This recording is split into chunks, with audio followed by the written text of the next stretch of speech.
নমস্কার বন্ধুরা, আশা করি আপনারা সবাই ভালো আছেন। তা বন্ধুগণ, আজকের এই ভিডিওতে আমরা খুবই গুরুত্বপূর্ণ একটা বিষয় নিয়ে বিস্তারিত আলোচনা করব। কারণ বিষয়টা সরাসরি আপনার ভোটাধিকার, আপনার নাম ভোটার তালিকায় থাকবে কি থাকবে না সেই বিষয়টার সঙ্গে জড়িত। তা আগামী ২৮শে ফেব্রুয়ারি প্রকাশিত হতে চলেছে প্রথম পূর্ণাঙ্গ ভোটার তালিকা। এটা সবাই জানেন। কিন্তু বড় প্রশ্ন হলো এরপর দ্বিতীয় তালিকা কবে প্রকাশ পাবে? ধরুন ২৮ তারিখে প্রথম তালিকা বেরিয়ে গেল। তাহলে কি ২০২৬ সালের বিধানসভা নির্বাচনে শুধু সেই তালিকায় যাদের নাম থাকবে তারাই ভোট দিতে পারবেন? আর যাদের নাম ওই তালিকায় থাকবে না তারা কি করবেন? তারা কি দ্বিতীয় তালিকার জন্য অপেক্ষা করবেন? যদি দ্বিতীয় তালিকাতেও তাদের নাম না আসে, তাহলে কি তাদের নাগরিকত্ব নিয়ে প্রশ্ন উঠবে? তাদেরকে বাংলাদেশে পাঠিয়ে দেওয়া হবে? এই সমস্ত প্রশ্ন এখন সাধারণ মানুষের মনে ঘুরছে। তা বন্ধুগণ, আজকের এই পুরো বিষয়টা একদম সহজ সরল ভাষায় পরিষ্কার করে বলবো। তার আগে একটা ছোট্ট অনুরোধ, ভিডিওটা যদি ভালো লাগে অবশ্যই লাইক করবেন আর বন্ধুদের সঙ্গে শেয়ার করবেন। আর চ্যানেলটাকে অবশ্যই সাবস্ক্রাইব করবেন। এখন আসি মূল বিষয়ে। তা আদালতের নির্দেশে রাজ্য জুড়ে শুরু হয়েছে ভোটারদের নথি যাচাইয়ের কাজ। বর্তমানে এই দায়িত্ব পালন করছেন কলকাতা হাইকোর্ট নিযুক্ত বিচারকরা। সোমবার থেকে এই প্রক্রিয়া আনুষ্ঠানিকভাবে শুরু হয়েছে। সুপ্রিম কোর্টের নির্দেশিকা মেনে রবিবার বিচারকদের বিশেষ প্রশিক্ষণও দেওয়া হয়েছে। প্রত্যেক বিধানসভা এলাকার দায়িত্বপ্রাপ্ত বিচারকদের জন্য আলাদা লগইন আইডি পাসওয়ার্ড তৈরি করা হয়েছে এবং তারা সিস্টেমে লগ ইনও করেছেন। লগ ইন করার পর তারা প্রথমে বিধানসভা সিলেক্ট করছেন, তারপর পার্ট নম্বর, তারপর বুথ নম্বর বেছে নিয়ে নির্দিষ্ট ভোটারের ফাইল খুলছেন। ধরুন একজন ভোটারকে সিলেক্ট করা হলো। প্রথমে বিচারক দেখছেন কি সেই ভোটারের ইনুমারেশন ফর্মটা। এরপর দেখা হচ্ছে তিনি কি কি নথি আপলোড করেছেন।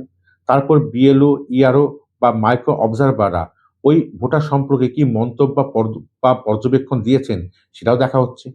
সবকিছু খুঁটিয়ে দেখার পর বিচারক সিদ্ধান্ত নিচ্ছেন এই আবেদন গ্রহণ করবেন নাকি বাতিল করবেন। গ্রহণ করলে কারণ লিখে দিচ্ছেন, আর বাতিল করলে তারও কারণ লিখে দিচ্ছেন। অর্থাৎ এই পুরো প্রক্রিয়াটা এখন বিচারকদের তত্ত্বাবধানে হচ্ছে। সবচেয়ে বড় বিষয় হলো এখনো প্রায় ৫০ লক্ষ আবেদন বা নথি যাচাইয়ের অপেক্ষায় রয়েছে। এত বিপুল সংখ্যক আবেদন জমা পড়ায় নির্ধারিত সময়ের মধ্যে সব কাজ শেষ করা এক প্রকার চ্যালেঞ্জ হয়ে দাঁড়িয়েছে। বিভিন্ন জেলা থেকে এখনো চূড়ান্ত হিসাব আসেনি, তাই জটিলতা আরও বাড়ছে। তা ২৮শে ফেব্রুয়ারি প্রথম পর্বের চূড়ান্ত ভোটার তালিকা প্রকাশিত হবেই, এ নিয়ে কোনো সন্দেহ নেই। কিন্তু কমিশন সূত্রে জানা যাচ্ছে এত নথির চাপ ও দীর্ঘ যাচাই প্রক্রিয়ার কারণে ১০ই মার্চের আগে দ্বিতীয় তালিকা প্রকাশ করার সম্ভাবনা খুবই কম। অর্থাৎ দ্বিতীয় তালিকা সম্ভবত ১০ই মার্চের পর প্রকাশিত হবে। প্রথমে জেলা স্তরে তালিকা প্রস্তুত হবে, তারপর তা নির্বাচন কমিশনের সার্ভারে আপলোড করা হবে, তারপর দ্বিতীয় তালিকা প্রকাশিত হবে। এখন সবার বড় প্রশ্ন, এই ৫০ লক্ষ মানুষ কারা? এরা কি সবাই ফেক ভোটার, নাকি এদের মধ্যে অনেকে প্রকৃত ভোটার? দেখুন, বেশিরভাগ ক্ষেত্রে সমস্যা হয়েছে লজিক্যাল ডিসক্রিপেন্সি বা তথ্যগত অসঙ্গতির কারণে। এর মানে কি?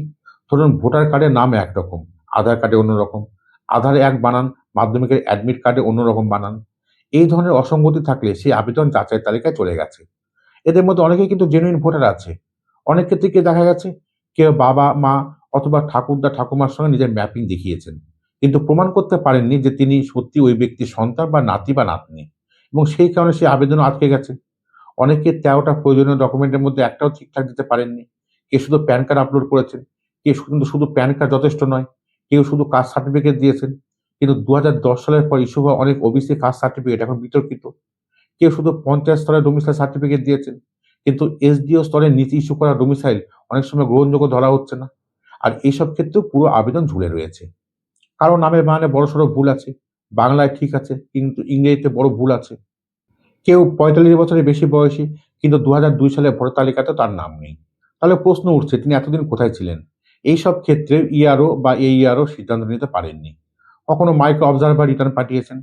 সবচেয়ে বেশি সমস্যা হয়েছে লজিক্যাল ডিসক্রিপেন্সি বা আনম্যাপ ভোটারদের নিয়ে। কিছু জেলায় প্রায় ২০% বেশি নথি ফেক বলে সন্দেহ করা হচ্ছে। তবে মনে রাখতে হবে এই ৫০ থেকে ৫৫ লক্ষের মধ্যে সবাই কিন্তু ফেক নন। কিন্তু যদি এদের মধ্যে ৫০% নামও বাদ যায়, তাহলে মোট বাদ যাওয়া নামের সংখ্যা ১ কোটির কাছাকাছি পৌঁছে যেতে পারে। কারণ ইতিমধ্যে প্রায় ৬৩ লক্ষ নাম বাদ গেছে বলে জানা যাচ্ছে। আর এই সব মিলিয়ে এসআইআর প্রক্রিয়ায় মোট বাদ যাওয়া ভোটারের সংখ্যা ১ কোটি ছুঁয়ে ফেলতে পারে। এমন আশঙ্কা তৈরি হয়েছে। তাহলে কি ২৮ তারিখের তালিকাটা চূড়ান্ত? না বন্ধুগণ, ২৮ তারিখের তালিকা প্রথম পূর্ণাঙ্গ তালিকা। এরপর আসবে দ্বিতীয় তালিকা। যাদের নাম ২৮ তারিখে থাকবে না, তাদের জন্য তখন সুযোগ থাকবে দ্বিতীয় তালিকায় নাম তোলার জন্য। তাই আতঙ্কিত হওয়ার আগে নিজের নথি যাচাই করুন। সবশেষে বলব বন্ধুরা, বিষয়টা খুবই সংবেদনশীল। কার নাম থাকবে আর কার নাম বাদ যাবে, এটা শুধু সংখ্যা নয়, এটা মানুষের অধিকার। ২৮শে ফেব্রুয়ারি প্রথম তালিকা বেরোবে। ১০ই মার্চের পরে দ্বিতীয় তালিকা আসতে পারে। এরপরেই পরিষ্কার হবে আসল চিত্রটা। আর এই পুরো বিষয়টা নিয়ে আপনাদের কি মনে হচ্ছে? আপনাদের কি মতামত? আপনার নাম কি যাচাই হয়েছে? আপনি কি কোনো সমস্যায় পড়েছেন? কমেন্ট বক্সে অবশ্যই জানাবেন। যদি ভিডিওতে ভালো লাগে অবশ্যই লাইক করবেন আর বন্ধুদের সঙ্গে শেয়ার করবেন। আর নতুন হয়ে থাকলে চ্যানেলটা সাবস্ক্রাইব করে আমাদের সঙ্গে থাকবেন। দেখা হবে পরের ভিডিওতে। ভালো থাকবেন, সুস্থ থাকবেন।